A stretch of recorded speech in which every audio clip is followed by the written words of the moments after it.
The restaurant wasn't anything special. Just one of those cozy, slightly noisy places families pick for simple celebrations. Long wooden tables, warm yellow lighting, and conversations blending into a constant hum. It was my graduation dinner. My mom had insisted on inviting everyone: my aunt, my cousin, even my dad's old friend who treated every family gathering like his personal stage. One arrived a few minutes late, my fingers still wrapped around the folded paper tucked inside my jacket pocket. I had read it so many times that weak the edges had softened, my jaw contract. No one at the table knew about it yet. As I sat down, a few people clapped lightly. Glasses were raised. My mother smiled, not proudly, but with relief. Like something long overdue had finally happened. My father leaned back in his chair, a smirk playing on his lips. "Well," he said loudly, "looks like you actually pulled it off." Laughter followed. Not cruel, just familiar. The kind I'd heard my whole life, half joke, half disbelief. Menus were opened.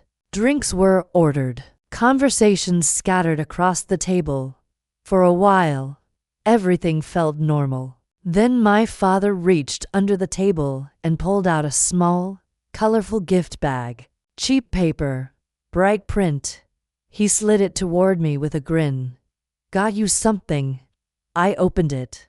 The words printed on the side caught my eye first. "Barely passed." Before I could react, my father chuckled. Couldn't resist. My aunt laughed. My cousin tried to hide hers behind her hand. Even my mother smiled slightly, the kind of smile people use to avoid tension. My father raised his glass. "We honestly didn't think you'd make it, kid." More laughter, easy, comfortable, like the joke made perfect sense. I looked down at the bag. Inside was a simple keychain with my university logo. A normal gift, but the words lingered longer than the laughter. Barely passed. It wasn't new. Growing up, I was always the one who tries.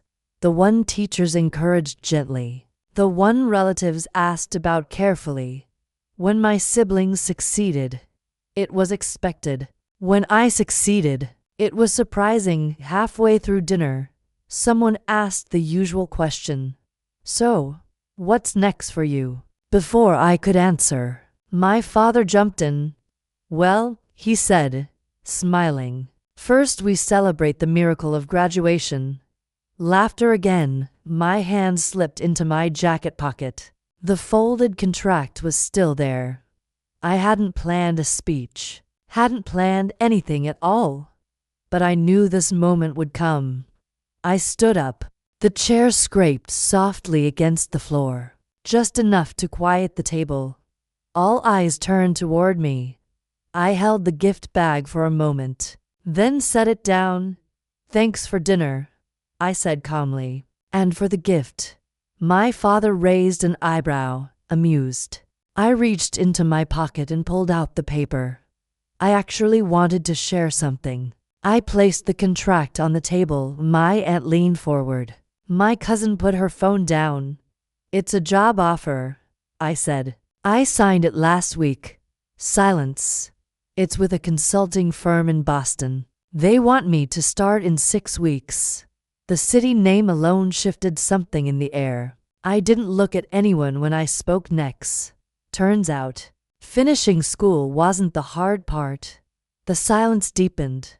Not uncomfortable, just unfamiliar. My father looked down at the paper but didn't touch it. "You already signed it?" he asked.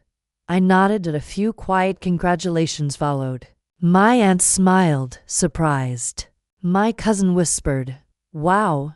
My father leaned back again, but this time, it felt different. His eyes flicked to the gift bag.